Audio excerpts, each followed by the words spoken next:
Thank you very much, Mr. Speaker. We have many settlement schemes that had not been titled, and Muchungui settlement scheme is one of them.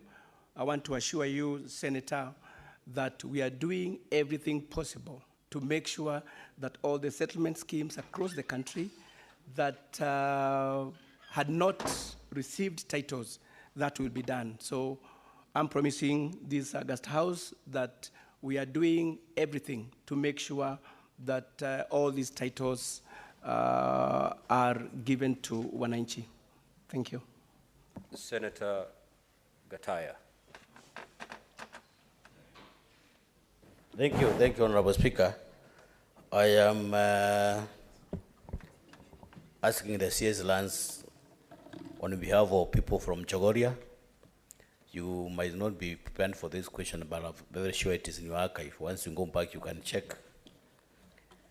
There is a group of people from Makori, Yanchuku, Edai, in Chogoria ward, which gave their land for Atamaki Road, which was being constructed almost 10 years ago. The arrangement was those people were supposed to be compensated. It is now close to 10 years, 15 years down the line. These people have not gotten their compensation, and they are up and down in your ministry, in your department, in your office to seek for this compensation. Could you please be at a position to tell the House when these people are likely to get their dues? CS. Thank you very much, Senator. Mr. Speaker, I am informed by the National Lands Commission that payments are being processed and soon they will be paid. Thank you, Mr. Speaker. Senator Kenyua. Thank you, Mr. Speaker. Mr. Speaker, the Marmanet evictees petitioned this House for their compensation. Mr. Speaker, the minister, Mr. Njeru, was in Laikipia, and he came face to face with Marmanet evictees. Mr. Speaker, we also have Kiambori evictees in Laikipia East. Mr. Speaker, I wanted to know, because the committee involved did a report, and report was taken to the ministry, and it was agreed that those evictees are supposed to be compensated. I wanted to know from the minister, at what level are we, so that are we going to wait for 2 months, 1 month, or 6 months for us to be compensated? Mr. Speaker, I've listened to the minister. Most of the questions, he's just giving general answers, Mr. Speaker. I would request if he can be specific on this one, Mr. Speaker. Thank you.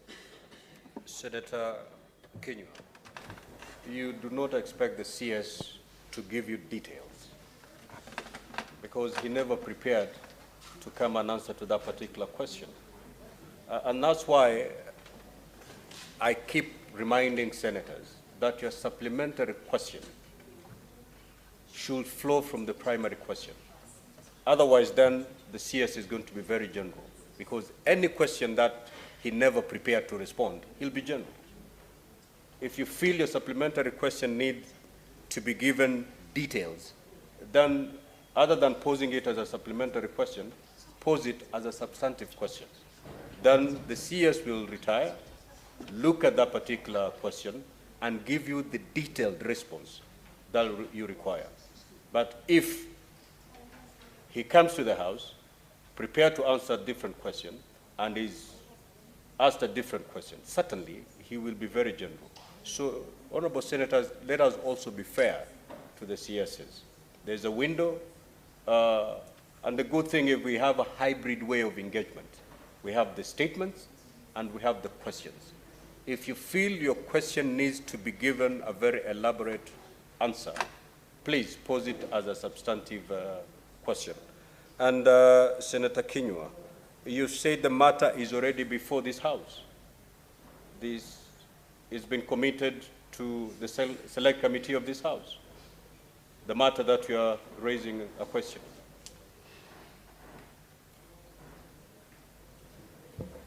Mr. Speaker, I said so. This House was petitioned and the matter was handled, and it's in the ministry.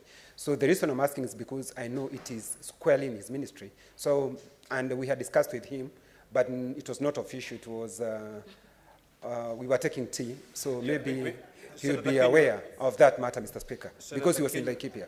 If the matter is still pending before a select committee, you cannot pose it as a question to the minister. Mr. Because if you read Standing Order 51B 3K, that a question shall not refer to proceedings of a select committee before the committee has made its report to the House. So if it's live and is before the committee, then you may not proceed to answer. I mean to respond to pose that question. Mr. Speaker, but if it's not live, it's within your right to pose the question. Okay, it's not live in the committee because they concluded the matter and took it to the ministry. So that's why I'm asking the minister if he can answer where we are at with it. Honorable CS. Thank you very much, Mr. Speaker. You've realized, Mr. Speaker, there's a lot of issues which are with NLC, National Lands Commission, and then there is no boundary to really separate the two, because what the Honorable Senator is asking is an issue to do with the compensation and the settlement by the National Lands Commission. So what I will do, Mr. Speaker, is that I will pick up that issue with NLC and see how far they've gone with that issue. Thank you. Senator Mundigi. Asante Bwana Speaker. Swali yangu ni CS. Katika mashinani, every sub-county kuwa na wale wase wanachaguliwa niweze kuwa wakiangalia mambo ya mashamba, kupitisha mambo ya mashamba, lakini kwa vijijini imekuwa ni siasa ya MPs. Bwana CS, na kuomba kama kuna uwezekano ndio kila sub-county juu ya zile vita siko kule wewe ukiangalia. Senator Mundigi, swali lako kwa waziri wa ardhi ni nini hasa?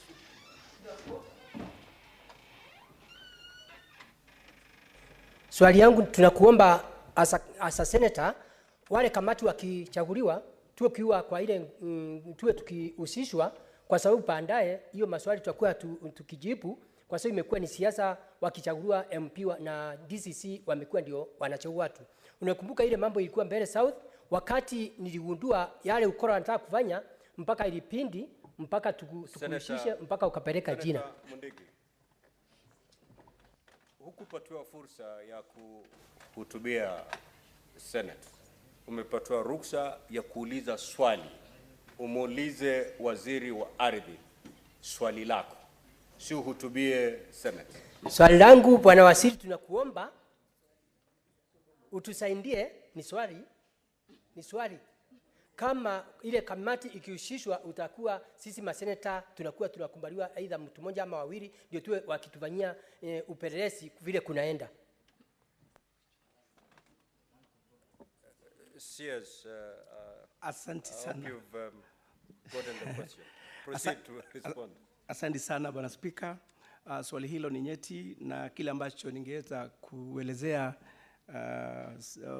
chumba hiki ni kwamba kuna lands control boards ambazo ziko katika kila sub-county, na kile ambacho huwa tunahimiza the DCCs ni kwamba waweze kuhusisha viongozi wote wakati wanapobuni ama kuunda kamati zile, ndivyo kila sekta iweze kuhusishwa. Kwa hivyo pengine haitawezekana kila kiongozi aweze kuleta watu wake, lakini ni vizuri kuhusika katika kamati zile ili wananchi wote waweze kuwakilishwa viwavyo. Kwa hivyo hilo ni jambo ambalo tutasisitiza, na the DCC wakati wanapobuni zile kamati waweze kukaa pamoja na viongozi wa kila sub-county ili ile kamati ambayo inapatikana ama inaundwa inakuwa ni kamati ambayo inahusisha kila mmoja. Asante. Senator Chimera.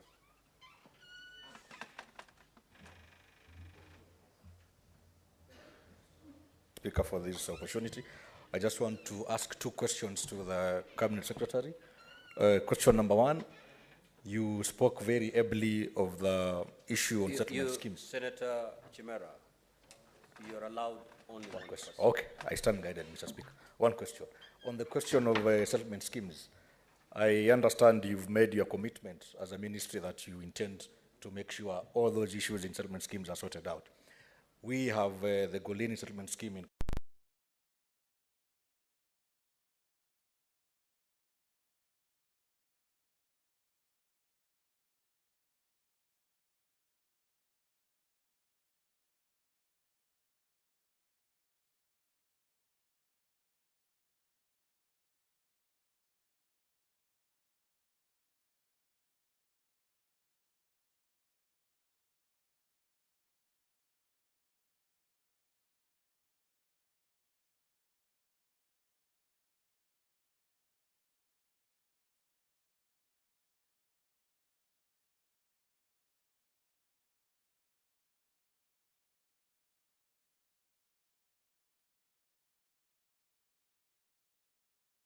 So we can't just go nullifying titles, but where the courts have ruled that that be done, we will do that.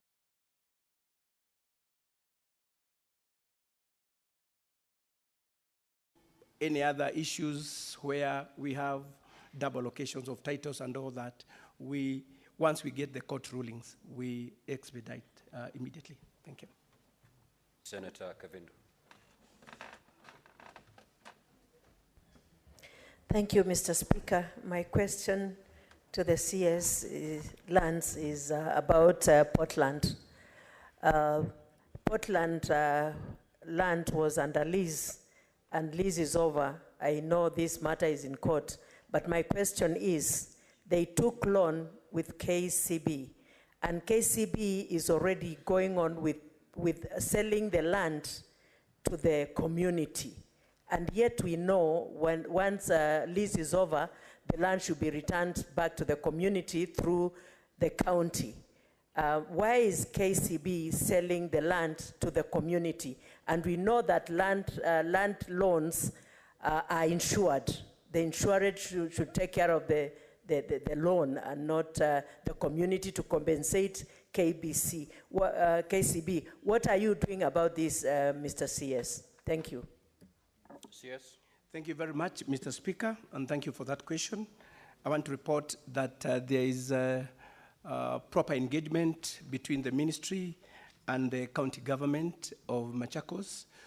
I have severally met with the county governor and the team, and we are trying to get into the core problems of the Portland land. And I can assure you, Honorable Senator, that that is an issue that as a ministry we are taking with a lot of weight, and soon we are going to sort it out together in collaboration with the county government of Machakos. Thank you. Senator Okenyuri. Thank you, Mr. Speaker. I also want to find out what the Ministry of Lands is putting in place to deal with the issue of multiple buyers, whereby sometimes this is a creation of the officers in the lands ministry, and this is notorious in Gusii region, where such cases have resulted in many unsolved murder cases which are in court now. Thank you. CS. Thank you very much, Mr. Speaker. It's true we have had problems with the double allocations, where you find one parcel of land has more than one title. And, Mr. Speaker, I want to assure this House that that problem will be sorted out once we are fully digitized. This is a process that we have started as a ministry. We have started with Nairobi registries, and soon we'll be rolling out the same program to other counties. We want to detach people with manual files, because that's where this problem of double allocation comes. So with digitization, I want to assure this House that most of the problems that we're encountering now on double allocation and other issues to do with lands are going to be dealt with. Thank you. Honorable Senators, we have expended slightly above, above 40 minutes on this particular question, and I believe we should leave it there.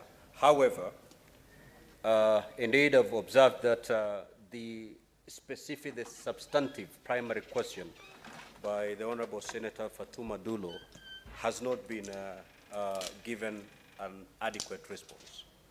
And the CS has actually confirmed that the information he has brought to this House is inadequate in as far as responding to this particular question.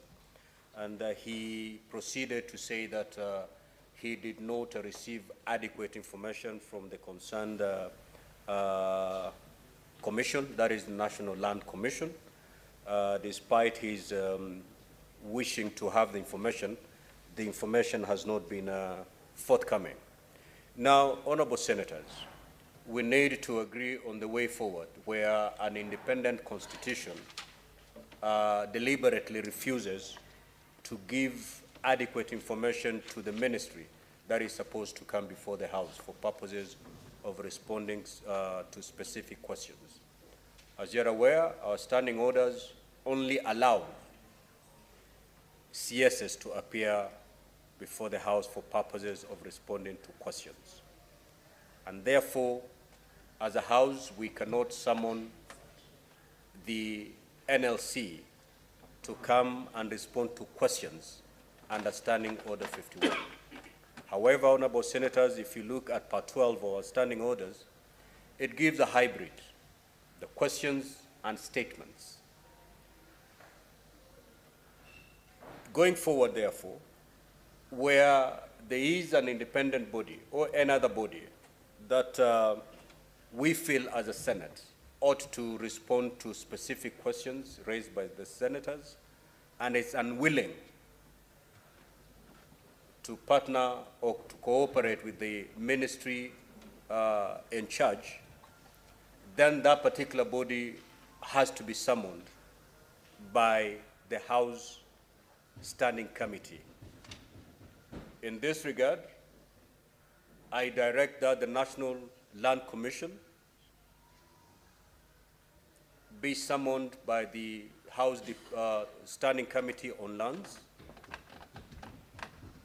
to adequately respond to the issues raised by the Honorable Senator Fatuma Dulo. And the House will benefit from the report of the Standing Committee on Lands. Otherwise, if we just go by the response filed by the ministry, this particular matter will remain unresolved. And in her opening remarks, I think you heard the Honorable Senator Fatuma Dulo saying that this is her second attempt to get in this information. And therefore, NLC cannot hide behind these standing orders, that they cannot appear on question time, and therefore, even if they don't volunteer this information, they will be let scot-free. NLC will have to appear before the House Committee on Lands to give this information that the Senator has requested by way of filing this particular question. I so direct. Yes, Senator Chirange. Senator Chirange. Mr. Speaker, thank you. I think we are on a learning curve, Mr. Speaker. Still under the Standing Order 51, the entire of it, Mr. Speaker, and Standing Order number 1, where you have powers, you have ordered that the NLC should be summoned by the relevant committee. I need your direction where where a cabinet minister, only 2 directions, Mr. Speaker, appears before the floor of the House on the question that has been given 7 notice at least, and it doesn't have a substantive answer, number 1. Number 2, Mr. Speaker, sir, is where we have gum with the 51 7B, where we have asked a supplementary question. For example, I asked how many people have been compensated that were evicted in Nandi, for example, and he didn't have an answer. What happens to such question? Do we go to the relevant committee? Do we make it a primary question in future?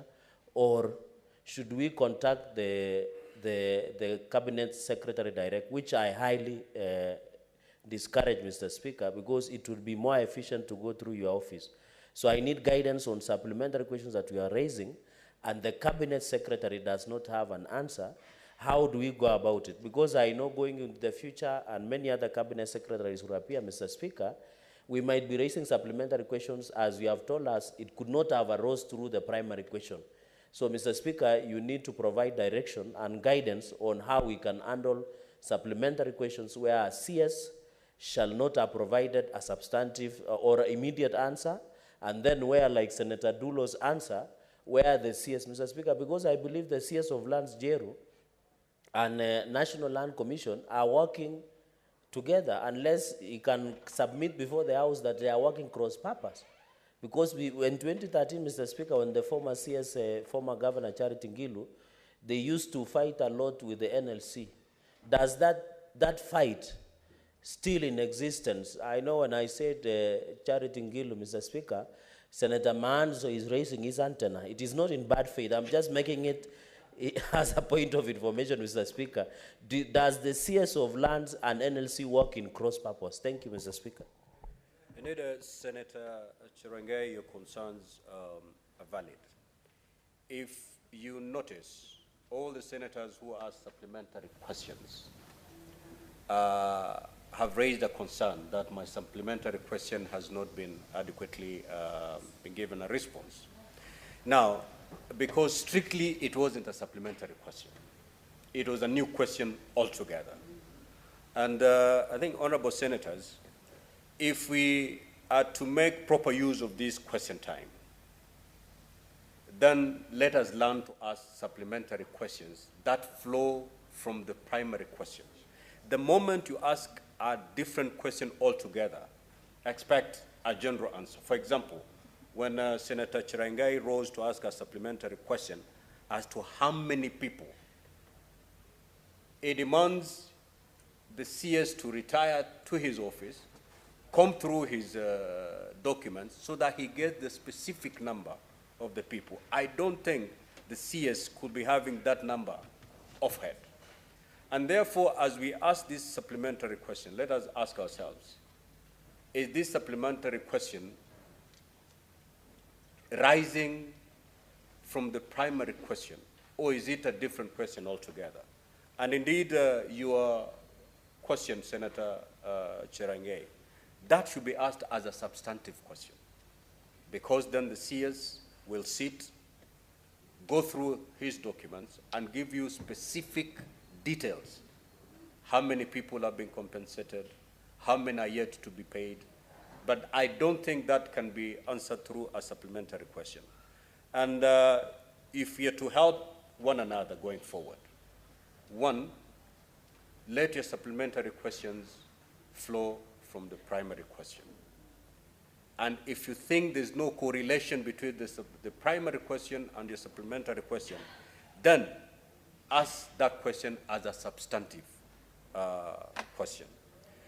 Indeed, there is this issue that we need to grapple with. The issue that Senator Chirange has just raised, the issue of the National Land Commission. It ought to be working in tandem, in partnership, in cooperation with the Minister of Lands. But I think the CS in his opening remarks said, I am not happy with what I've been given by NLC, and despite my push, this is the much I was given. Now, do we then say, enough, that's enough, just raise whatever you have, and we leave it at that? If we do that, then the question by Senator Fatuma Dulo will remain unresolved. But since we are a hybrid, we have both question time and also statements committed to select committees.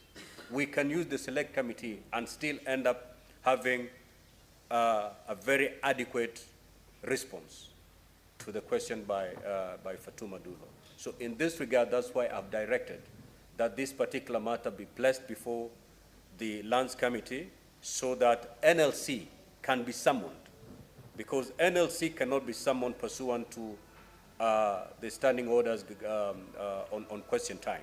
However, we have that window where NLC can still appear before the Select Committee and be made to give details as required by the Honorable Senator for Isiolo.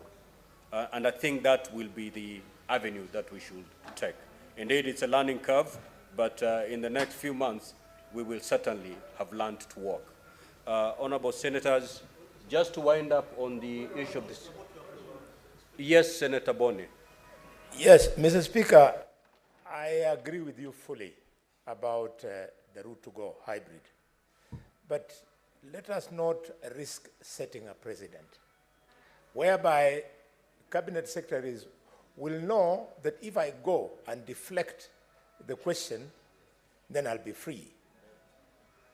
Mr. Speaker, in the structure of government, when the president was naming cabinet secretaries, he told the country that the office of the chief cabinet secretary will be responsible for coordination of parliamentary legislative agenda. Mr. Speaker, this being the case, and I don't want to look like I'm differing with you, this being the case, I would have expected that the moment the CS said that he was not satisfied with his answer, we were supposed to stop there because supplementary questions would have arisen from that response. We stopped there and sent him back to come back with a proper answer. And then it would be up to him, Mr. Speaker, sir, to go to the office of the Chief Cabinet Secretary, who is responsible for coordination parliamentary legislative agenda, for them to sit together with the National Land Commission and come here with a comprehensive answer. Mr. Speaker, is an option you can think about, but my mind tells me, let us not allow cabinet secretaries to deflect questions. Senator Boni, why do you want to walk a long journey and yet you can actually summon NLC at the committee level? Why do you want to tell the CS to go back to the chief cabinet secretary so that they can have a tripartite meeting between the two and the NLC, craft a response, then they come here? Whereas under standing orders, the Select Committee on Lands, I mean the Committee on Lands of this House can tomorrow summon NLC and get the information that is required. And mind you, Senator Boni, the big problem here is that these commissions are independent constitutionally. These are constitutional offices. And they have some kind of independence. To what extent can they be answerable to the ministry? Because if they flex that independence, then there's very little that the ministry can do. However, in this House, nobody can show that card of independence. Everybody is answerable to this House. And that's why it is easier for this House to summon NLC and still get all this information. NLC is not answerable to the Chief Cabinet Secretary. If they flex that card of independence, the Chief Cabinet Secretary will come here and say the very same thing that the Cabinet Secretary has said. So then why do we want to go that route? Let the committee summon NLC and let NLC respond and provide answers to the question that the Honorable Fatuma Dulo has actually posed. And I think the Honorable CS has been very candid, that immediately this matter came to me, I drew the attention of NLC. We expected NLC to have given all the information to the CS for him to read out today. They decided not to cooperate with the ministry. Why? Because of that issue of independence. So I think it's easier for this Senate, through the committee, to summon NLC, as opposed to journeying, that long journey that Senator Boni suggested. Yes, Senator Mandak. Thank you very much, Mr. Speaker. That's the point of clarification. I don't know when the CS says he didn't received substantive report from NLC and is accompanied by officers from NLC, Mr. Speaker. I really don't know whether to trust what the CS is saying. Otherwise, what are the officers of NLC doing, accompanying it with a report that is not sufficient for this House, Mr. Speaker? Honorable Senators, there are matters that I think are subject for discussion at SBC, and let us not handle them at a plenary. Going forward, your concerns have been harvested. Certainly, when SBC sit to discuss these matters, we will be able to give a proper and firm way forward on this matter. It is our first session handling questions. As Senator Chirange has said, it's a learning curve. We want to see how it goes today, take this experience we've had today, and as we sit as SBC, we see using this experience going forward, how do we better the question time? Before we end it, before I discharge the CS, lands, CS, one of the issues that has been raised is the fact that you filed your response late. According to our standing orders, you're supposed to file your response 24 hours before plenary. And therefore, as you retire, next time you're called upon to respond to questions, make sure you file your written responses 24 hours before plenary. And also, as you rise to respond to the questions, make sure you read verbatim what you have filed, and then thereafter, you can actually make supplementary responses by giving additional information. But the first attempt to your response, you have to read your response verbatim, and thereafter you can supplement it by any other information verbally. Honorable Senators, I think we will leave it at that and proceed to the next question. I may now proceed to discharge the CS lands. So as the CS lands retires and as we wait for the next CS, I will allow Fatuma Dulo. You're not raising on points of order. Just say points of clarification, because if you raise on a point of order, I will not allow you. Yes, Senator Fatuma. Thank you, Mr. Speaker, for your ruling. But I would appreciate if timeline can be given to the committee, because this matter has taken too long. Thank you. I think any matter that is committed to a committee, the standing orders actually provide the time within which committees should work. So it will follow the same order. Yes, Senator Cheptumo, what is your clarification? Mr. Speaker, I wanted to support your direction. Mr. Speaker, you remember in the 10th Parliament, when me and yourself, we were seated in this chamber where ministers used to appear before the House. And the question of supplementary questions, if you can borrow from that situation, that supplementary questions is to enable more members to put questions to the minister. But Mr. Speaker, I want to agree with you that we are not going to act in vain. We are spending time on this question time. And I think when we are also seeking questions as members of this House, we should be able to understand the institutions we are seeking those questions from.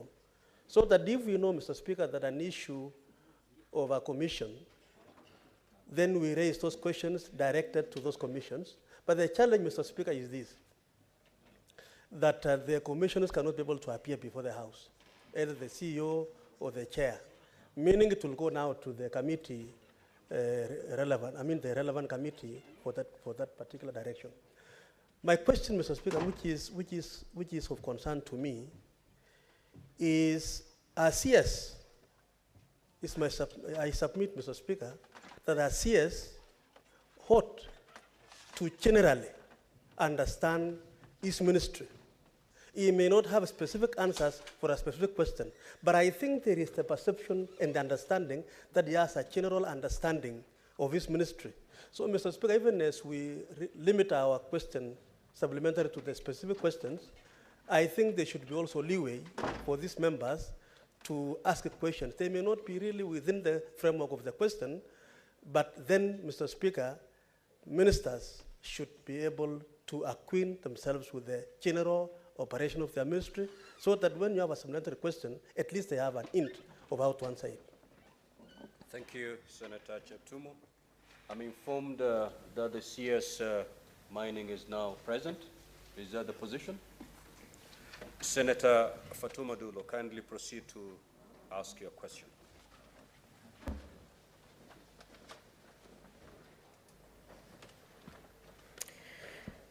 Thank you, Mr. Speaker. Sir, I beg to ask the Cabinet Secretary for Mining, Blue Economy and Maritime Affairs, what is the rationale for the imposition of the existing moratorium on the issuance of mineral rights by the government?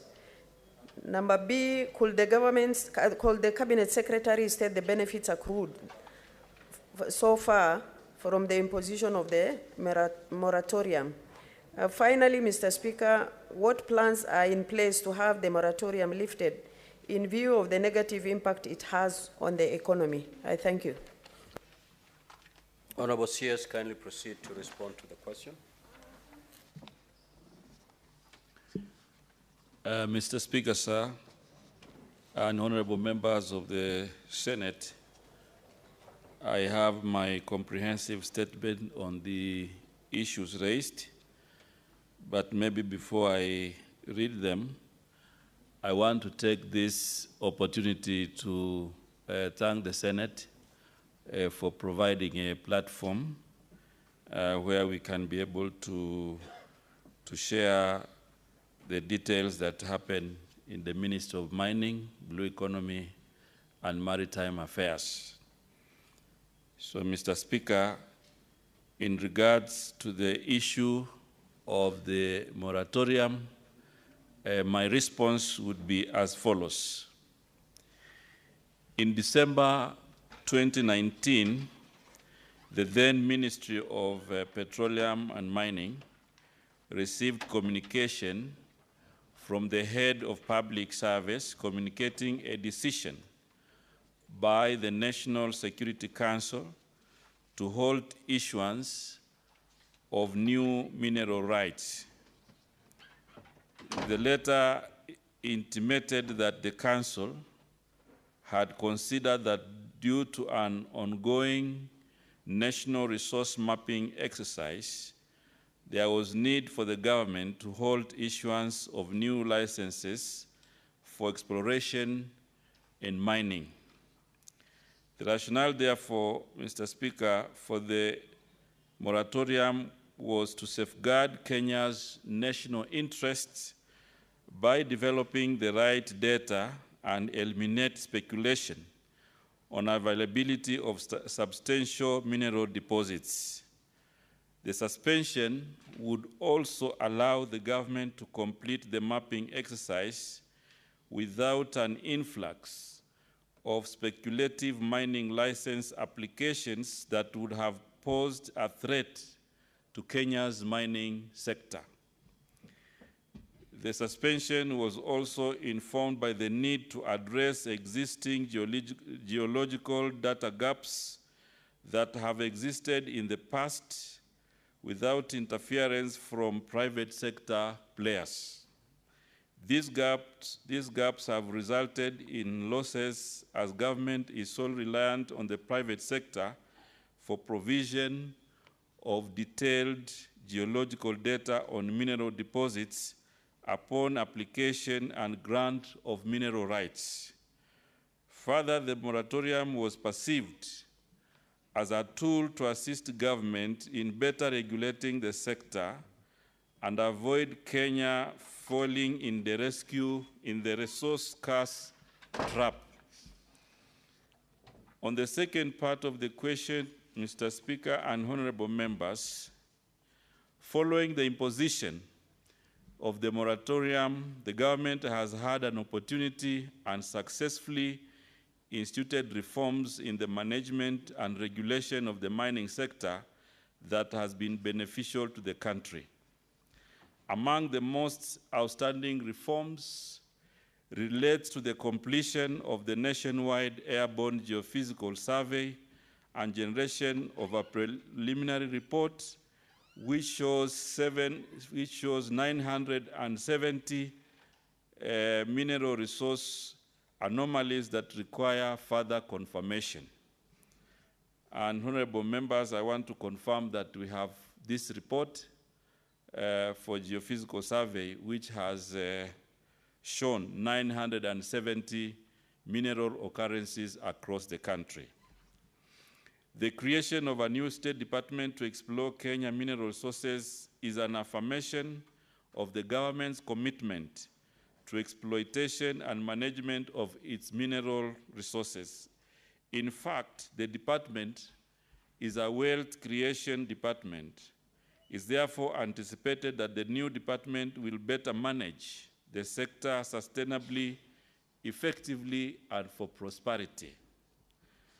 Further, within this period, the department originated a cabinet memo on mineral processing and value addition, which has so far been approved by cabinet. Towards this end, the ministry has a draft mineral processing and value addition policy that will guide the sector towards this once it is concluded. Some of the value addition ventures that we have initiated are operationalization of the Voi Gemstone Center in Taita Taveta, initiation of a public-private partnership in Floster Company in Elgeyo Marakwet, and also Vihiga Granite Processing Factory. And there are many others that we are also doing across the country. In addition, the department has undertaken a comprehensive audit of all mineral rights holders with a view to cleaning existing data. With no new license being awarded, the government managed to find out all expired and inactive licenses within its register with a view to degazetting them, hence freeing up areas for potential investors.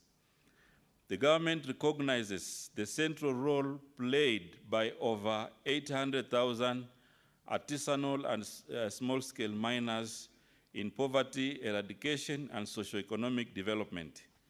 It is therefore identified formalization and capacity building of these critical players as a key priority under the bottom-up economic transformation agenda. Currently, the ministry is at the forefront of forming artisanal miners cooperative societies from the over 420 identified groups in preparation for their issuance of mining permits. The department has also upgraded and is equipping National Mineral Testing and Analysis Laboratory with state-of-the-art equipment. Plans are underway to make it ISO certified to enhance its credibility internationally. Decentralizing lab services to regions is also being undertaken to reduce cost of sending samples to the lab in Nairobi. The department has been carrying out mapping of illegal areas, mining areas, profiling these activities, and is liaising with other government agencies to curb illegal mining operations and restore order, security, and associated gains through strengthening of the compliance, enforcement, and inspectorate functions. The final part of the question, and I respond, because it says, what plans are in place to have the moratorium lifted? The department has put in the necessary safeguards aimed at sustaining the gains already realized and informed decisions for lifting of moratorium.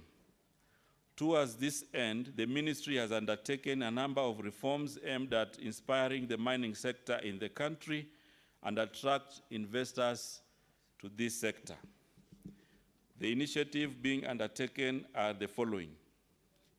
Number one, conclusion of the airborne geophysical survey and generation of a preliminary report identifying over 970 mineral occurrences across the country. Number 2, initiating the process of ground truthing in prioritized 16 counties with critical and strategic minerals. Number 3, concluded the development of an in-house, in-country mineral processing system, an online mining cadastre integrated with national institutions such as KRA, e-citizen, business registration services, among others. This will allow government broader control of all mineral rights and ensure timely issuance of mineral rights as stipulated in the Mining Act 2016. Number 4, instituted a comprehensive audit of all mineral rights and weeded out all illegal licenses, inactive, expire, idle, and speculative hoarding to free up areas for serious investors and concessions. Number 5, prioritize the formalization of artisanal and small-scale mining through formation of marketing cooperatives to enhance artisanal mining incomes, simplify their regulatory environment, and improve their mining standards. Number 6, prioritize exploration of critical and strategic minerals such as coltan, rare earth elements, manganese, nickel, chromite, uranium, chromite, graphite, copper, gold, and iron ore. We currently have dedicated teams undertaking ground truthing in a number of counties. This is aimed at having adequate data relevant to the investors' needs and enhance our pool for concessions. Number 7, initiated review of legal instruments governing the sector. The Mining Act is under review. The Mineral Value Addition Policy and Act is also under development. Explosive Act, royalty sharing framework to communities. Other regulations being amended are state participation, use of goods and services, local content, and mine health and safety regulations. Number 8, organized our geological data into a database for ease of use by potential investors. This is aimed at providing up-to-date, reliable, and critical information on mineral resources in the country. Number 8, digitized critical processes in the department, which include the online cadastre, the royalty collection or royalty management system, explosives insurance management system, laboratory processes, and also library management system. Strengthening of mineral audit and enforcement unit to eliminate illegal mining and mineral smuggling, and this is being implemented through a multi-agency approach. Then the last one, reorganization and resourcing of regional offices. This is aimed at empowering the artisanal mining committees to facilitate issuance of permits to artisanal mining committees. These initiatives, Mr. Speaker, coupled with the just concluded airborne geophysical survey, will definitely open up the sector to serious investments and see the sector become a major contributor to socioeconomic development of our country. Finally, Mr. Speaker and honorable members, the ministry is very positive that the reforms it is currently undertaking will catapult Kenya into a desirable mining investment landscape and attract the best in mining. The ministry is enlightened that the availability of critical and energy transition minerals is also an opportunity to cash in on the high demand for these minerals. In addition, the department has undertaken a comprehensive audit, and therefore we hope that all these reforms will be able to make this sector more valuable and a wealth creation in our country. Mr. Speaker, I submit, and thank you very much for the time. Senator Dulu, do you wish to exercise your right to ask 2 supplementary questions? Or if you have none, then I proceed to call the other senators. Mr. Speaker, thank you very much for this opportunity, and CS. I wish to ask supplementary questions, or maybe, I don't know how many you can allow me to ask, only 2.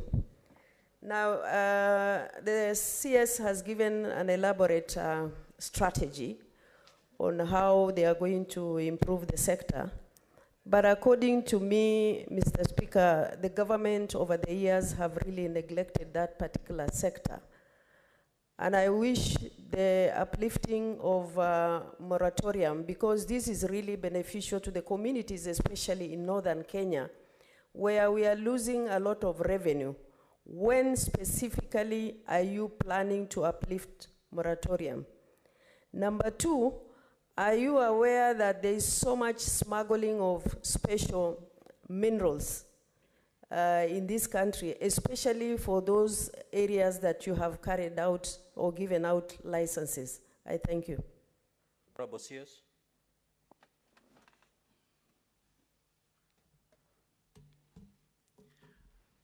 Thank you very much, Mr. Speaker. First of all, I want to say that this mining sector, as I said earlier, is a wealth creation sector.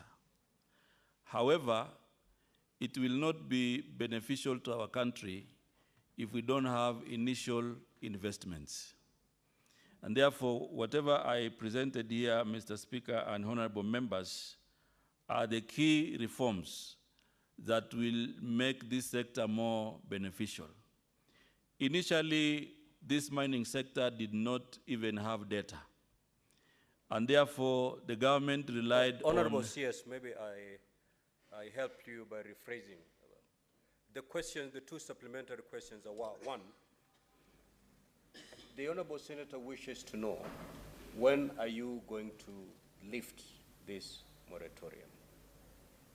Specific date as to when you're going to lift this moratorium. Secondly, are you aware that there has been so much smuggling of mineral wealth from this country? Those are the 2 questions that the Honorable Senator wishes you to respond to. Thank you, Mr. Speaker. I was coming to those questions, but I wanted to put some context so that when I make the response, then it is properly located. So I'm properly guided. I think the reforms that we had mentioned earlier in my statement, the geo survey, which was very critical, is now complete. We now have a report. The cadastre, which is the online application, is now complete. We have integrated it with the e-citizen. And in fact, we have only 2 areas to conclude, integrating it with the land stamp duty. And then now, the key area was also to make sure that we have a functional lab at Madini House, which we should be complete in the next 1 month. So I think the date when we are going to lift the moratorium, I can comfortably say that before end of June, we should be able to lift the moratorium because of the other reforms that I have said we have completed. Then secondly, on the issue of smuggling and basically the entire topic of illegal mining, yes, we are aware because we have had a comprehensive process where we have been sending our teams, multi-agency teams in each county so that they can be able to identify the illegal mining activities. And I know also one of the counties we have identified is Isiolo County, where we have illegal immigrants to the tune of around 3,000 doing illegal mining. We have also quite a number of counties, including Kilifi, where we have challenges of smuggling, manganese, and many other minerals. And these next 2 days, we are actually concluding, the team is concluding this report, and we've agreed with our colleagues in Defense and Interior to take action so that we can flush out the illegal smugglers and immigrants doing illegal activities. So I think in the next few days, I want to assure the House here that we'll be taking stern action on those doing smuggling and illegal mining activities. Senator Boni, you keep it short, and CS, as you're responding, just keep it under 1 minute. Mr. Speaker, my concern is about raw materials, be it iron, mineral metals, and so on. What is the minister doing to ensure that the strategy that has impoverished Africa, and Kenya in particular, over the years, whereby we export our raw materials, does the ministry have a strategy of ensuring that we move from trading in raw materials, but trading from materials, mineral materials, which we have processed? And finally, Mr. Speaker, with your permission. That was 1B. I had said 1A. So I was going to 1B. Honorable CS, proceed to respond. Thank you very much, Mr. Speaker. I want to inform the House that we've already submitted a cabinet memo for mineral value addition and mineral processing. And that cabinet memo has already been approved. Because what we want to do, Mr. Speaker and honorable members, is to ensure that we cushion our country to exporting of raw materials. There are a lot of minerals that we can add value in country, and that is why we've already been granted approval to go ahead and do a mineral value addition and processing policy, which is now in progress. Additionally, Mr. Speaker, we have also mapped out the country and identified areas where we will be putting up value addition investments. One of the areas, for example, in Western Kenya is Kakamega, where we have identified Kakamega for gold value addition. We've also identified Vihiga for granite processing. We have also identified Taita Taveta for gemstone processing, and I think that one very soon we should be able to roll out its implementation. And we have continually also identified other areas across the country where we will have value addition centers. And the reason we are doing this is basically to create jobs, but also to enhance revenues for the country, so that when we have mining, then we can also have value addition in country to create jobs, but also to make sure that the mineral products arising from mining can also be added value, and they can go to the world when they are finished products or a percentage of processing has been done. So I think I want to assure Kenyans that that process is ongoing, and very soon when we roll out public participation on this particular process, we should be able to make sure that we involve everybody to make suggestions, but we've already decided that going forward, we will have, we don't want a situation where we send all our raw materials and then we can't buy them when they are finished products. In addition to that point, I think we've also identified other low-hanging fruits. For example, in limestone, gypsum, there's no reason why Kenyans should be importing clinker when we can even process here in country. And I think this particular policy and regulation where we're talking about the value addition will be able to help us in that direction. Thank you, Mr. Speaker and honorable members. Senator Mungatana. Mr. Speaker, I want to thank the Minister or Cabinet Secretary for the answers he has given. And he has told us that there is a review of the policies. In fact, that is why there was that moratorium. He has also told us that there's a geophysical survey that is now complete. Mr. Speaker, what I wanted to find out from the Minister, Tana River is mining gypsum in Bura area, Chardende, in Bura constituency.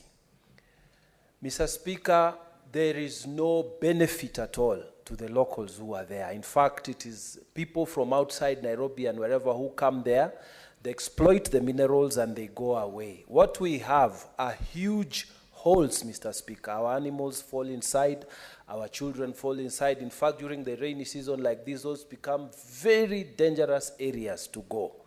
Mr. Speaker, as the Cabinet Secretary is carrying out these reviews of policy and the reviews of the law, where is it that you are putting the local people to benefit directly from license holders who are given opportunities to exploit mineral resources, extractives from the ground, in particular in Tana River County, Mr. Speaker? I wanted to know that from the Minister. Thank you. Honorable CS. Keep it short, Honorable CS. Keep it short. Thank you very much, Mr. Speaker. I want to say that the Mining Act 2016 is very clear on the shareable benefits for mining and other mineral activities. The Act stipulates that 70% of revenues in terms of royalties will be shared to national government, 10% will go to the local community, and 20% will go to the county government.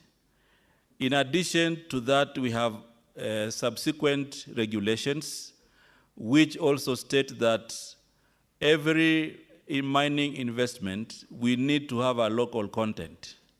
This local content means local supplies, local jobs, and also other local benefits like the CSR.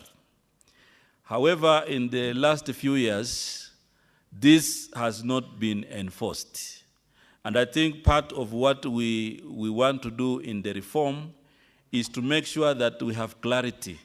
Even, for example, in Tana River, when we are talking about jobs, we want to go ahead and specify with the investor how many jobs to the local community. Already, Mr. Speaker, and the House, we have unlocked the benefits to county governments. Already we have been able to identify 32 counties that have to benefit from royalties. And this we've already sent to the National Treasury.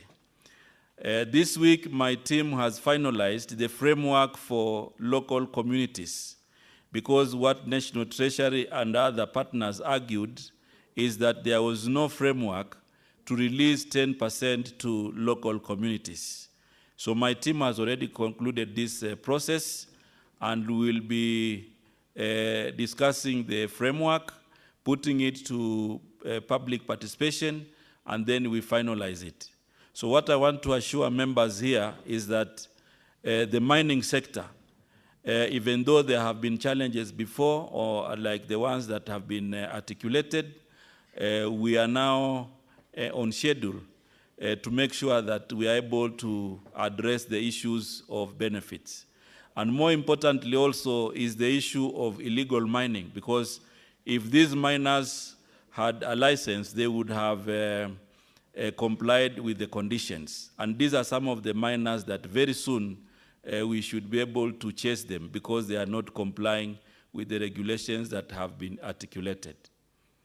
Thank you, Mr. Chairman.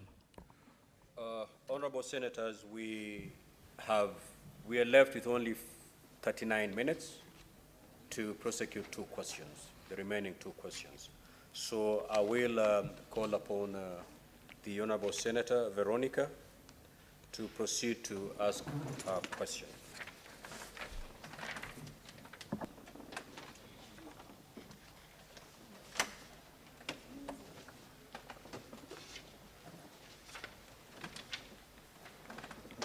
Honorable CS, I first want to thank you for taking time to come to the August House to respond to the questions that have been brought to your ministry.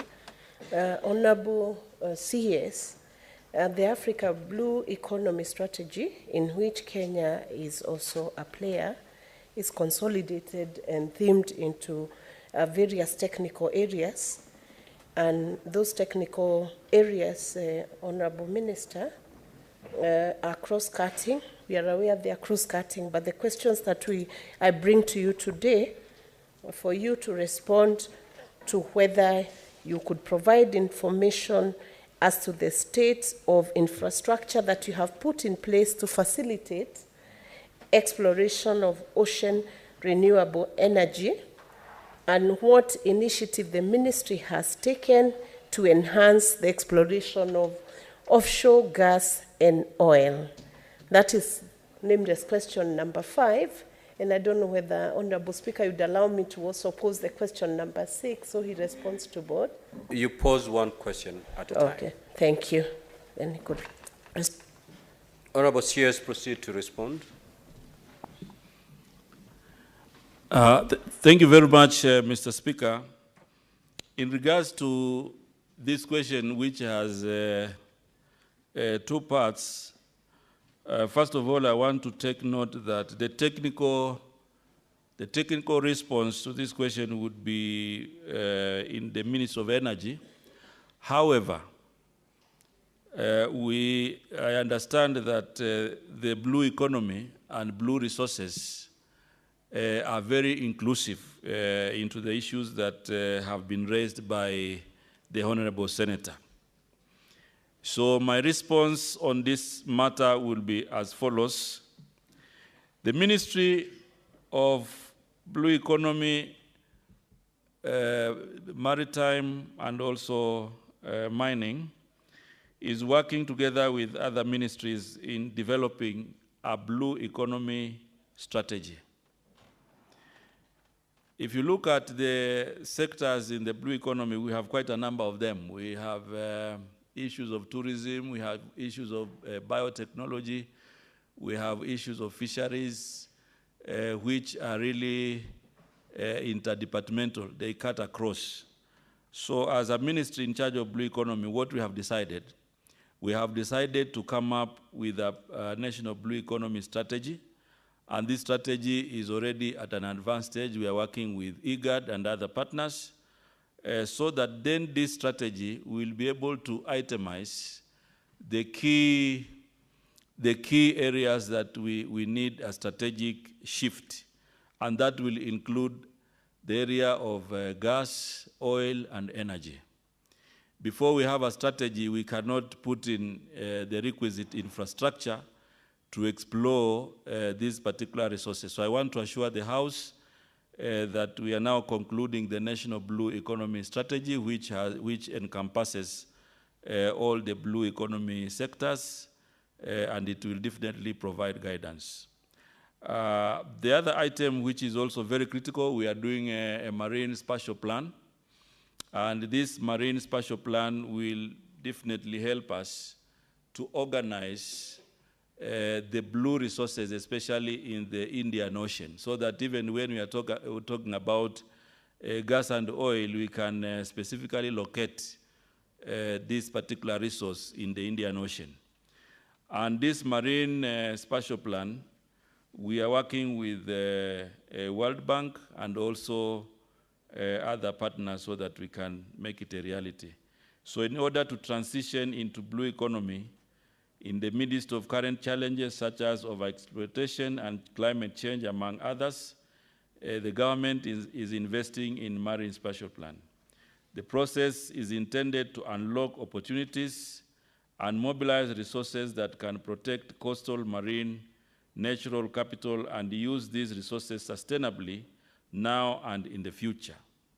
The marine spatial plan process is currently funded by international partners, and as we go along, we will be able to open it for participation. So, Mr. Speaker, I believe these 2 elements should be able to take care of the question in its entirety, Part 1 and Part 2. Thank you, honorable members. Thank you, CS. Senator Veronica Maina, you have any supplementary question? You have two of them? Okay, proceed. Honorable CS, we know that our ministries in Kenya have very many good papers and good concepts and good strategies that are lying on shelves, unfortunately, awaiting implementation. And we would be very concerned on how long this strategy would take, the blue economy strategy that is being prepared now would take. What timeline would the ministry commit to in terms of completing this blue economy strategy, because the resources continue to lie in the oceans as many people are seeking for jobs and not able to harness God-given available resources that are in our coastal zones, in our maritime zones, and any maritime domain that is within the Republic of Kenya. CS. Thank you very much, Mr. Speaker. I want to say that the national blue economy strategy is in its final stages of completion. So it will not take years. It will only be taking us another 2 to 3 months, and then we'll have it completed. In fact, most of the work has been done, but we want to be as inclusive as possible so that we don't miss any stakeholder. So we already have a draft, which we have already given input, and I think in the next 2 to 3 months, we should be able to complete the strategy. Then secondly, on the marine spatial plan, again, we should be launching its groundbreaking in the next financial year in July. Right now, we are putting in place the various stakeholders and agreeing on the process, and then we should be launching it to begin in the coming financial year. Thank you, CS. I'll allow a few senators to ask just one question, supplementary question, each. Oh, I thought you did the two of them simultaneously. The spatial planning and the strategy. Okay, proceed and ask the second question. Honorable CS, there are other nations which have developed their blue economy to a point where they have grown very rich and their economies are very strong. A nation that I would give as an example being Norway and the US, Honorable CS. And they already require resource, a human capital resource that Kenya already has. What has your ministry done to ensure that Kenyans can still enjoy working and being prepared to come in and harness the resources in our seas by working in other zones where jobs are available for seafarers? CS. I think the question goes beyond the earlier response, but Mr. Speaker, I will request to respond. Through the State Department of Maritime and Shipping, we have a program for seafarers, and we normally train the seafarers through the Bandari Maritime Academy, and last 2 weeks we were able to flag 500 seafarers who are destined for different regions. Some are going to work in the US, some are going to work in countries in Europe, some are going to work in South Africa and different parts of the world. Honorable members, that program is ongoing. We flagged off 500 last 2 weeks, but the program is ongoing. So I want to assure the Honorable Senator that Norway and US and many other countries, when it comes to Kenyans working there, our Department of Maritime and Shipping is very critical, and we are already running that particular program alongside agreements that we've had with international shipping lines so that after training, then our young men and women can find jobs in ships. I think what I would wish to say in this particular program of seafarers and training Kenyans is the issue of more resources, because after training, they are supposed to have practicals or what we call sea time, and these are areas that we will need to invest so that our young people can benefit from this program, and especially upgrading and resourcing the Bandari Maritime Academy so that it can handle much more of the requirements as stipulated by International Maritime Organization. Thank you very much, Mr. Speaker. CS, thank you. CS, from your submissions, you are very generous with the information. I want you to be taking a minute or so, because we have some few minutes for supplementary on this particular question, then we proceed to the last question for the day. So I want to give Senator Mofaya Kataya Mwenda.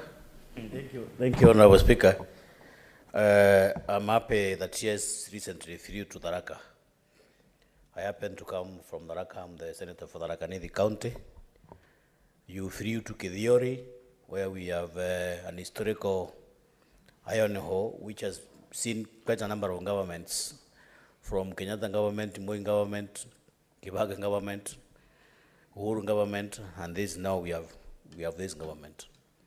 And then you flew all the way to Marawa, and of course I'm very sure you must have identified some rich sites for those iron ores. So people from Tharaka-Nithi would want to know what assurance is there that this time round we are not going to see governments come and go without having these things exploited to the maximum. And what is the potential of these sites? Do we have think like maybe they can sustain an economy, maybe from the background? Yes. Mr. Speaker, thank you very much, Honorable Senator from Tharaka.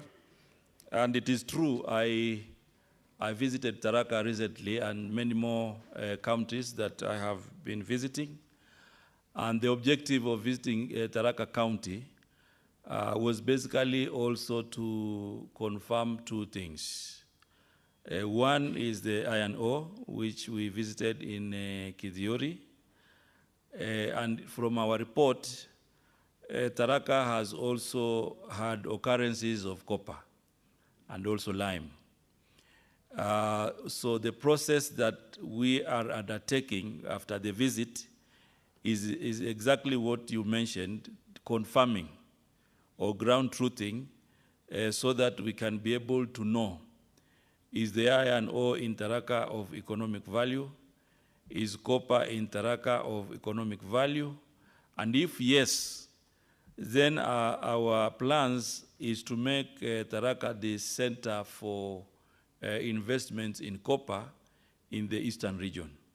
So I think this is a process which is ongoing, and my technical team will be going back so that they do the ground truthing and confirm. In Kithiori, for example, we found out that there has been quite a number of activities in mining iron ore even before independence. And in that area, we want to confirm whether the remaining deposits are of economic value. From the surface, it looks like there's abundance, but we want to do technical confirmation, and then we can share with you the announcement. Thank you very much. Thank you, CS. The next is Senator Chelagay Samson. Thank you, CS, and it's good to have you having transit from a governor to CS. Mr. Speaker, sir, just one question. On the issue of the original question is that, is there a way, Bwana CS, to, when you are issuing moratorium, to issue gazette notice as a formal notification, and when you are annulling the same CS? Thank you, Mr. Speaker. And Honorable Senators, you are now deviating from the question that was raised by Senator Veronica Maina. You are going to the first question by Senator Nduro. No, Mr. So can Speaker. we stick to this issue on gas and petroleum? Mr. Speaker, I'm tying up with the same because it is also in the Because same if of. you did not get a chance to give your question that time, you should not use this time now to sneak it in. No, Mr. Speaker, let Both me tie it up. Senator Mwenda and yourself, you are not asking a question relevant to the original question asked by Senator Veronica. Let me tie up, I will Mr. not Speaker. allow that. Let me tie up. Don't tie, Mr. just Speaker, a specific question. yeah, Mr. Speaker, on the issue of exploration of offshore gas and oil, Mr. Speaker, is there in place, Bwana Waziri, the issuance of gazette notice, especially to these secluded areas where you'll be doing exploration? And when you issue gazette notice, do you, in that instance, issue that specific area where exploration of oil and gas will go through? Thank you, Mr. Speaker. CS? I think, Mr. Speaker, the most technical way in doing exploration of blue resources, especially in the Indian Ocean, is when you have a plan, and it is when you have a strategy.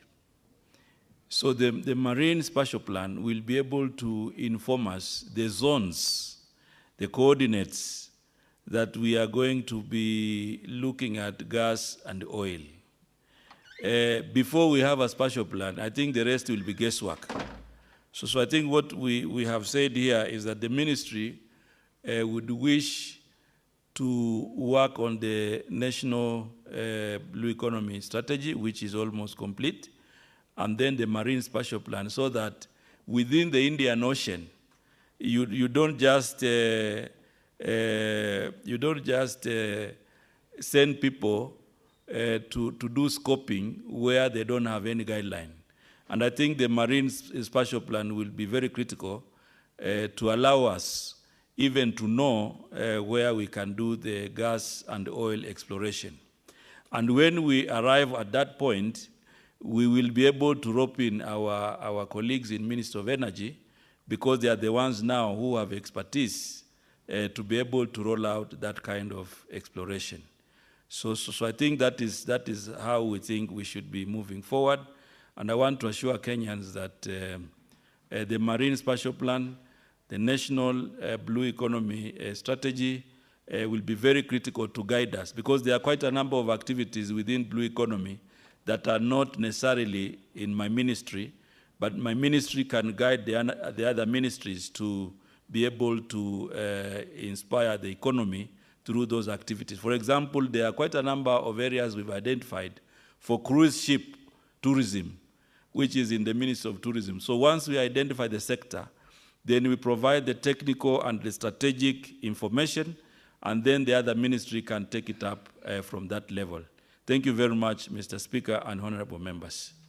Therefore, honorable senators, there are a few senators who have their questions, supplementary questions. But let me ask Senator Veronica to ask her last question, then we can tie the two questions.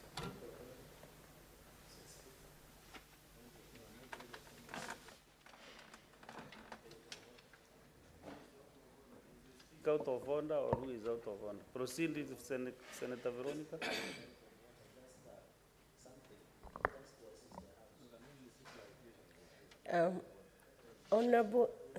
Honorable CS,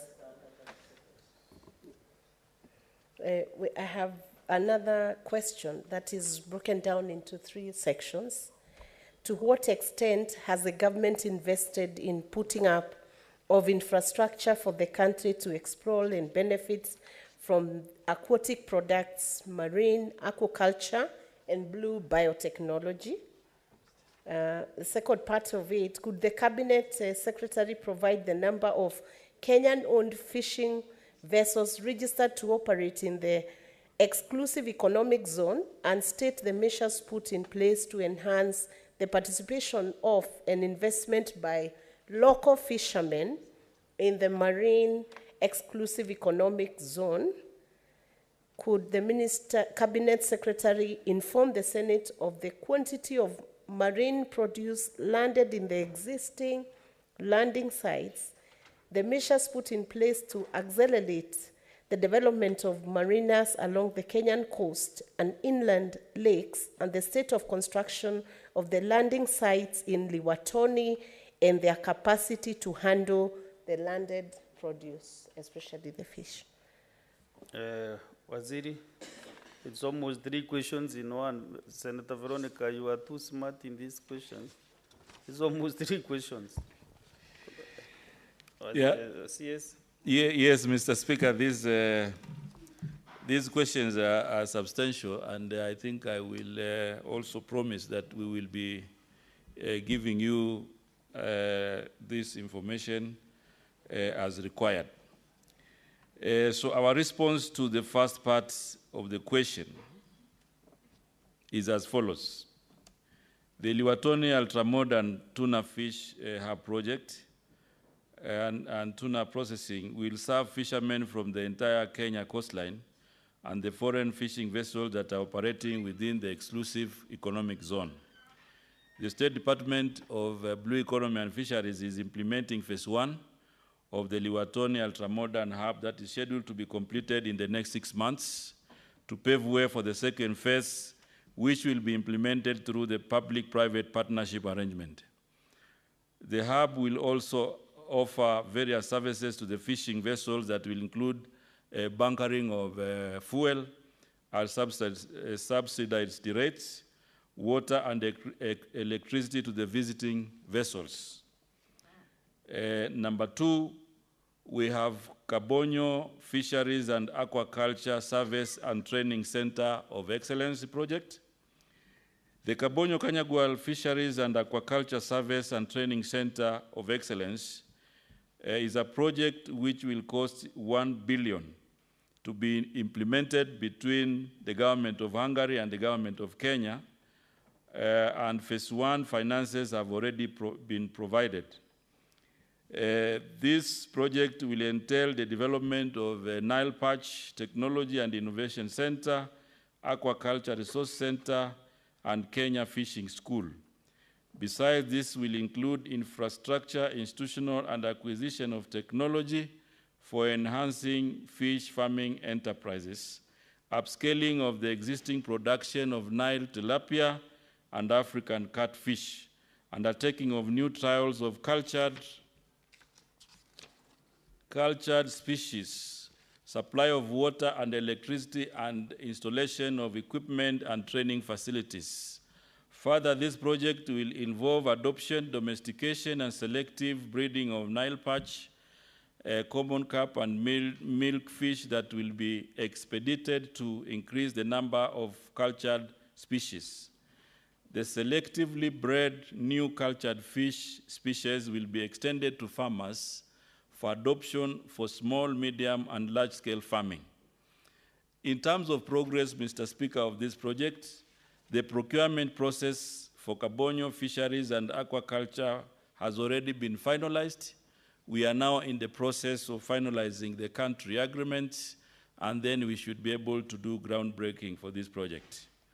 The other project that relates to this question is the Aquaculture Business Development Project, and this is a 14.9 billion GOK and IFAD-funded project being implemented in the counties of Nyeri, Meru, Kirinyaga, Embu, Tharaka Nithi, Kajiado, Machakos, and Kiambu in the central region, and Kakamega, Migori, Homa Bay, Busia, Kisii, Kisumu, and Siaya in the western region over a period of 8 years, with the objective of increasing income, food security, and nutritional status of the rural poor.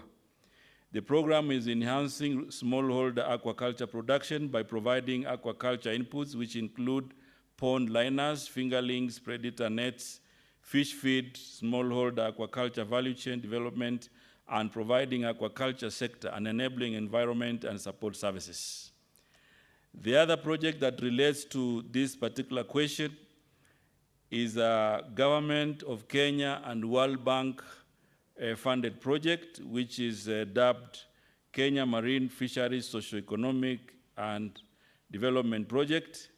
This is a 5-year project jointly funded by the two institutions at a cost of 10 billion and is implemented in the 5 coastal counties of Kwale, Mombasa, Kilifi, Tana River, and Lamu. The project development objective is to improve management of priority fisheries and mariculture and increase access to complementary livelihood activities in coastal communities. The other project that relates to infrastructure is that we have construction and rehabilitation of Yes, coastal. maybe you give in point form because of time, and so that also the more of the question can also give the supplementary question. The comprehensive report, maybe you can share with the member, or maybe already she has the report. Then we'll summarize. Thank you, Mr. Speaker. I think I was complying to the direction given when my colleagues were here that the statement is read in full. However, I agree with you, this is something we can quickly summarize without going through every point. In terms of the coastal fishing infrastructure, we have done mapping for the entire Indian Ocean in the coast region, and we have fishing landing site infrastructure. For example, in Kilifi, we have Kichwa Chakati and Ngombendi. We have Gazi, Kibuyuni, and Vanga in Kwale County. And we have upcoming infrastructure in Lamu County and also in Tana River County. Alongside that, we have also other plans for this financial year where we will be doing 5 more landing sites in the coastal region. I think the most important area that I want to mention, Mr. Speaker, is that these landing sites that we have identified across the Indian Ocean and also in Lake Victoria, we also want them to be value addition centers, so that it is not just landing the fish, but the fishermen can immediately find cold storage at the landing site, so that the landing site then can provide them with an opportunity to delay the sales. And I think this is the most important departure from previous activities. Alongside this is that these landing sites are going to be in beach management units, and these beach management units, we are already working around them to apex them to be cooperative societies so that they can coordinate marketing at the same time. So I think this is a process that is already ongoing, and we've identified 445 groups across the country that we should be able to transform into cooperative societies. The other point in terms of infrastructure is developing fishing ports, and we are doing a Shimoni fish port at a cost of 2.6 billion. This is being spearheaded by the Kenya Ports Authority, and then we'll be coming in at the point of looking at the processing infrastructure. We also have identified Mokoe in Lamu, where now the issues of land are being cleared so that we can be able also to advertise its implementation. We have also landing sites across the inland waters. In Lake Victoria, for example, we have landing sites, Sori in Migori, we have Luanda Kotieno in Siaya, we also have Mulukoba in Busia, we have Nyandiwa in Homa Bay, we have Ogal in Kisumu, and also Asat and Wichlum in Siaya County. So these are also areas that we have identified we need to upgrade the landing site so that we can be able to have value addition in all of them. Alongside that, Mr. Speaker, we are also working on quality laboratories. We have one in Nairobi, one in Kisumu and Mombasa, and we are now in the process of accreditation so that they can receive their international certification, and we can be able now to utilize them. Additionally, in order to improve aquaculture, we also have training facilities that we are doing. We have Sagana in Kirinyaga County, which will be supporting in the area of aquaponics. And then we also have Kiganjo, which is also going to add value in terms of cold water rivers in Kenya. To grow the blue economy, we have also identified areas that we need capacity building, and therefore we have a National Mariculture Resource and Training Center, which will also be running through a public-private partnership once it is completed. And this is a project which we are doing in Shimoni in Kwale County. The issue of marine security is also very critical, and therefore we have a monitoring, control, and surveillance program where we are trying to empower and build the capacity of our surveillance teams, including Coast Guard, to be able to manage the industrial fishing in the exclusive economic zone. And recently we were able to launch 6 boats at a cost of 306 million, which are going to add to our fleet to improve our surveillance in the Indian Ocean. And in this particular function, we are working together with our colleagues in defense and our colleagues in interior so that we can make it safer to fish in the Indian Ocean. Then we have another program which we are working with the European Union, a program which we call Go Blue, and this is focusing on empowering the artisanal fishermen. We've already handed over 8 boats to Kwale County, and next month in May we are handing over 18 new boats to artisanal fishers so that they can improve their fisheries activities. We have also a number of interventions, Mr. Speaker, which also include solar cooling and dry technology. And this we are looking at technology of using solar for a cooling and drying system. We are piloting this program in Mwazaro and Vanga in Kwale County. And basically what we are doing here is to have a cold chain of containers that use solar technology. We also have a focus on seaweed farming, which is targeting women, and this is a program which is also doing very well, and we are going to be scaling up to other areas.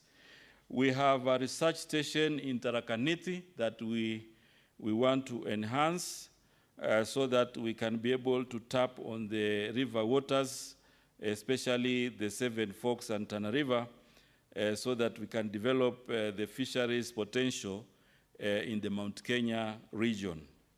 We also have a program in Siaya on women in blue economy, which is focusing on enhancing their skills to be able to inspire their potential in Lake Victoria.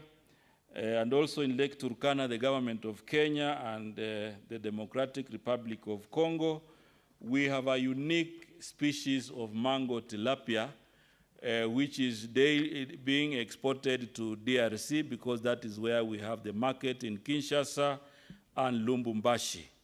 So this is an area where we have also identified and we need to work with the county government of Turkana and Marsabit so that we can be able also to inspire this idea of cold storage.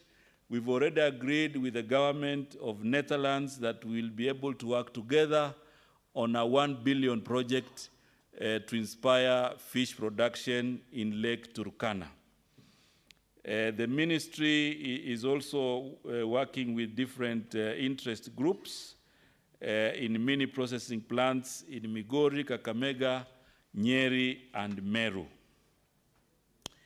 The other part of the question, which is asking us to declare how many vessels we have in the Indian Ocean, according to our management plan, because every time as a member country of the IOTC, we have to submit a fleet management plan, and our management plan states that we will need to deploy 72 vessels in the exclusive economic zone.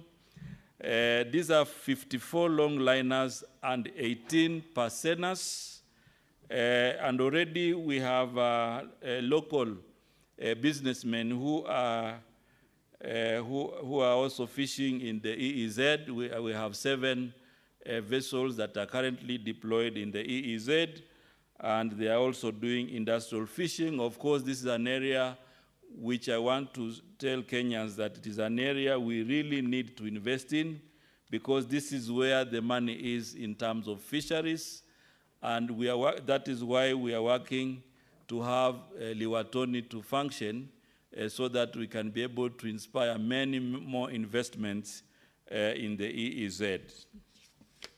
Honorable CS, actually, I followed your report. It's comprehensive report that was submitted to the member. And because of where we are this hour, I ask Senator Veronica, are you satisfied with the elaborate answer from the CS?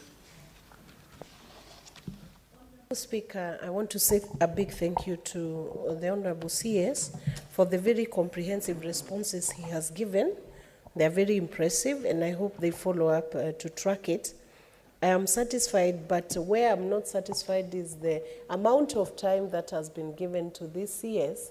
Maybe we will restructure it in SBC so that for such presentation, Mr. Speaker, it would change the economy of this nation. We are looking for answers, and the answers are here. But maybe the public is not even aware of the resources that are being held out there, and they are busy still looking for resources on the land, Mr. Speaker. So maybe when we call such a minister again, if we have more time for the minister to present, as you are listening, you have even heard of Tharaka Nithi. Maybe you did not know, Honorable Speaker, that Tharaka Nithi is being mapped in Meru for fishing and for new resources that members may not know. So thank you, Honorable CS. I'm satisfied, Honorable Speaker.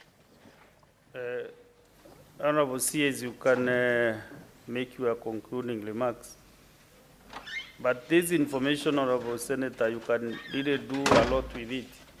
You can bring it back here through some as a different report, which we can really adopt as the House and get the way forward on our marine issues.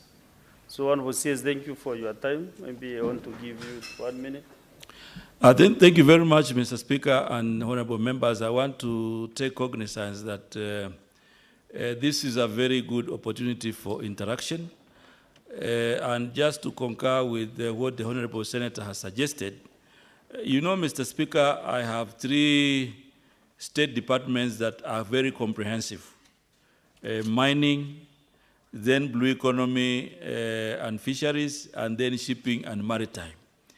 It will be important to mention at this point, for the benefit of this House, when the questions are structured, I think it is important that we don't combine the State Department so that we can have more time to interact, because this ministry is a new ministry, but this is where the future of the country is.